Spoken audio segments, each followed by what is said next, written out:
Баршаңызға сәлем, мен бүгін сіздермен белковой заварной кремнің рецептісімен бөлісетін боламын. Видеоны соңына дейін қарап, подписаться кнопкасын басуды ұмытпаңыздар. Ең алдымен ыдысымызға суымыз бен қантымызды салып, орташа отта қантымыз ерігенге дейін және одан да ұзақ уақыт ұстайтын боламыз.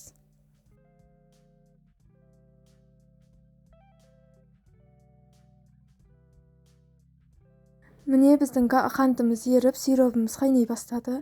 Енді газымыздың астын баяулатып, ақуызымызды миксерлейтін боламыз. Енді ақуызымыз бен сарыуызымызды бөліп аламыз. Міндетті түрде ақуызымызды салатын ыдысымыз таза, құрғақ болуы қажет. Және де ақуыз бен сарыуызымызды ажыратып жатқан кезде сарыуызымыздың бірде тамшысы тамбауы қажет.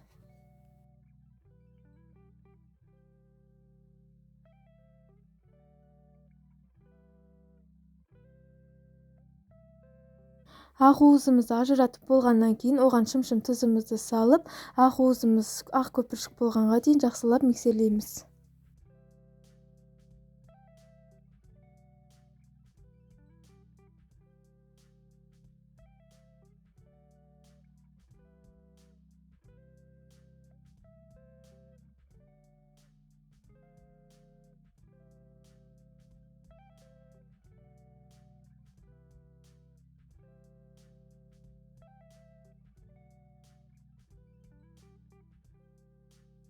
Осылай аппақ болғанға дейін миксерлеп аламыз. Сиропымызды 5 минут қайнасақ жеткілікті. Сиропымыздың енді дайын болған тексереміз.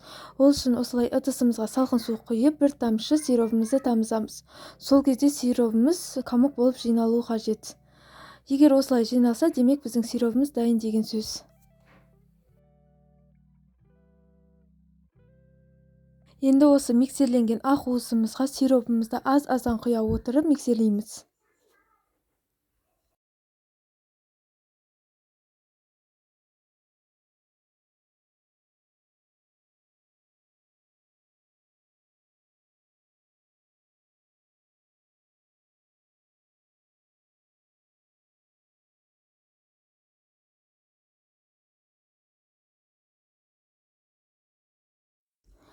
Креміміз салқын болғанға дейін 7 минуттай миксерлейтін боламыз.